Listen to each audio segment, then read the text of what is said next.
Welcome to the Jedi Ranger. I'm John Berry 555, and today I'm continuing my series of MASH retro reviews with the 25th and final episode of season 4, The Interview. So this episode is a change of pace, a change of format. Actual World War II war correspondent Cleet Roberts plays himself interviewing the cast members of MASH, but in their characters.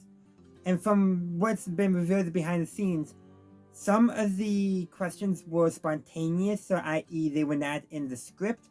Cleet Roberts just asked them, and either the actors came up with the answers before filming, or sometimes even on the spot while being filmed. Some of them, of course, were scripted. It's a mix of both, which I think really helps convey the authenticness of this episode, because it really does feel like you're watching actual interviews of actual people. And it also really shows how good many of these actors are. Like, literally, the different ways each actor responds to some of the same questions is fascinating. Not every question I feel like we get an answer from every single actor, but we do for a lot of them. For example, one of them is asking the question, this is actually near the end, but do you have anyone at home you would like to say hi? Klingo says hi to everyone, his family, his friends, his wife, everyone. Radar says hi to his mother and his uncle Ed.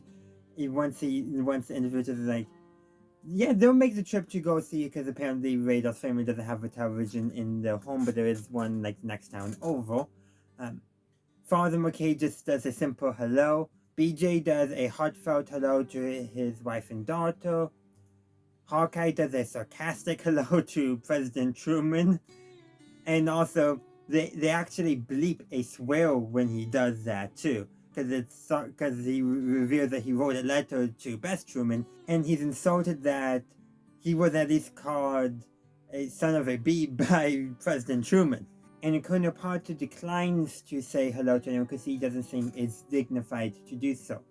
All those things show some slightly different characterizations of the characters and really does insight. Oh, and I forgot. And Frank says basically he dismisses it. He also doesn't say hello to anyone, but he kind of says everyone knows how they feel about me already. Man, I think Frank has some low self-esteem and at the same time very high self-confidence of his own self-esteem, even though it's actually low. Does that make any sense? Because it didn't to me. There's also another question where Robert asks about the nurses. Colonel Parker, Hawkeye, BJ, Klinger all praises the nurses and gives them credit.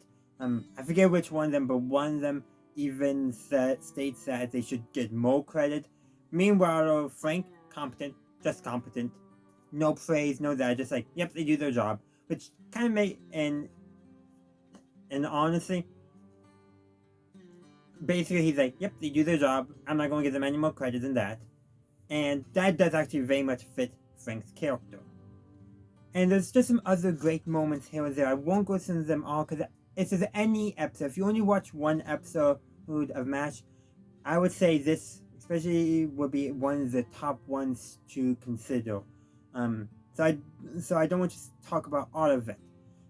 We can talk more about this episode in the comment section, and I will talk about everything in there, but I don't want to talk about it all because this episode, if I talked about everything, one, I wouldn't capture it as well I think as the episode actually does, but two, this is an episode where I think it's actually really good not to know every single piece, every single question that's asked and how the different characters respond.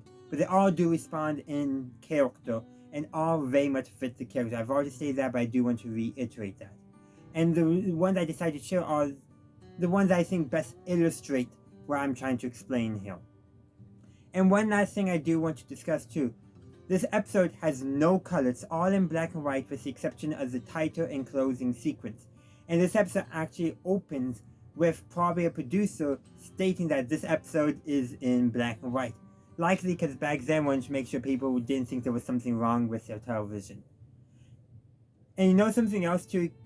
Just hearing that made me think of, because I've watched a lot of classic television, including stuff that was from both in black and white and in color.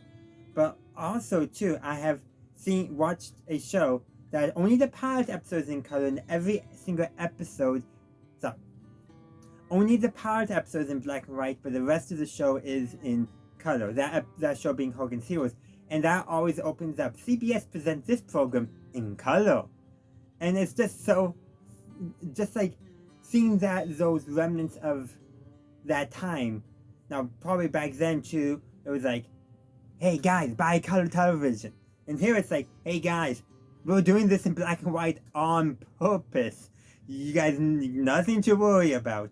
And just kind of that different contrast between how a show produced a little bit earlier when color TV was just starting to get probably more popular and not everyone would have had the set, versus now, yeah, everyone probably does have a color television set.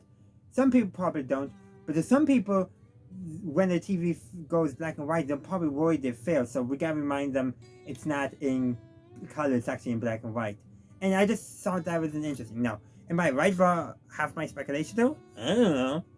But I do think it fits, and definitely to me portrays a different vibe in why they're stating that. Here it's like, hey guys, we're making an artistic choice, not, hey guys, buy a color television set so you can actually see the color. Different connotations in how those things are presented. Especially because in this episode, it's not paired with a network bumper. It's just probably one of the producers saying it. Larry Gelbart, for all we know, which by the way, this is apparently his last episode as both a writer and director on the show, as he wouldn't return in season 5. Just one last thing I wanted to show before I ended this video and opened up the comment section, which of course was open from the very first second of this video. And I'll see you next week where I review all of season 4 of MASH. So stay tuned for that. Thank you for watching my video. I do hope you enjoyed it. If you did, please be sure to give this video a like and share. Also, consider subscribing to my channel to stay up to date on all my latest content. In the meantime, thank you for watching, and as always, have a good day, a good night, wherever you are. May the force be with you always.